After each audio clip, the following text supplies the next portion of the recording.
آج ہم آپ کو بتائیں گے اللہ تبارک و تعالیٰ کی تخلیق کردہ ایک ایسی نعمت جو کہ آپ کے لیے بے انتہا فائدہ مند ہے۔ ضعف معدہ ہو، چاہے ضعف جگر ہو، چاہے قبض کی شکایت ہو، چاہے آپ کے ہاتھ اور پاؤں میں جلن ہو، یا آپ میں فولاد کی کمی ہو، یا کیلشیم کی کمی ہو، یا آپ کو گرمی کی وجہ سے شدت کا پیاس جو ہے وہ تنگ کرتا ہو، بہت زیادہ فائدہ ہونے والا ہے۔ وہ ہے آلو بخارا۔ آلو بخارا بیش بہا فوائد رکھنے والا پھل ہے۔ اس کا چھلکا ترش اور گودا نرم اور شیریں مائل ہوتا ہے، اور گٹھلی بہت زیادہ سخت ہوتی ہے۔ ترش آلو بخارا خشک اور سرد ہوتا ہے، جبکہ شیریں آلو بخارا کا مزاج سرد تر ہوتا ہے۔ اکثر طبی کتب میں اس کو سرد تر بیان کیا گیا ہے۔ آلو بخارا قاطع بلغم اور مولد سودا ہے، اس لیے یہ بلغمی کھانسی کے لیے مفید ہے۔ آلو بخارا ضعف معدہ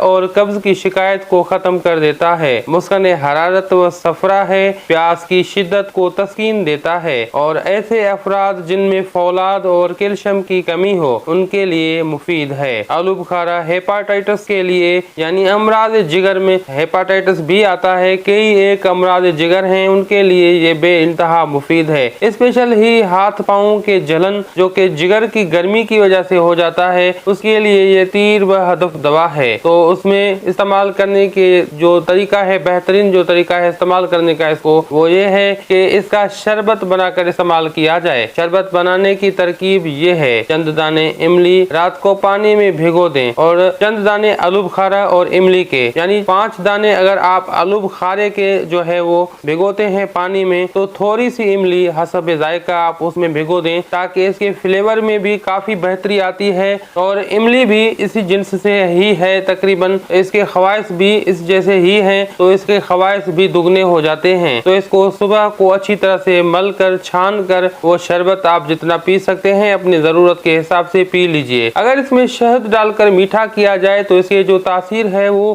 دگنی ہو جاتی ہے، بہت زیادہ فائدہ ہوتا ہے۔ اگر اس میں شہد نہ ملے تو حسب ذائقہ آپ اس میں چینی بھی ڈال سکتے ہیں، جس سے بہت زیادہ آپ کو اچھا فائدہ ملتا ہے۔ اگر آپ ڈائبیٹک ہیں، شوگر کے مریض ہیں، تو آپ دونوں چیزیں نہ ڈالیے، خالی املی اور آلو بخارا کا پانی کہیں عرق کہیں یہ بنا لیجئے، چھان کر یہ پی لیجئے، صبح اور شام 2 ٹائم پی لیجئے، بہترین اس کے آپ کو رزلٹ ملیں گے۔ تو میرے محترم ناظرین، امید کرتے ہیں کہ آپ اس سے فائدہ حاصل کر پائیں گے۔ اب حکیم حاذق کو دعاؤں کے ساتھ دیجئے اجازت۔ اللہ حافظ۔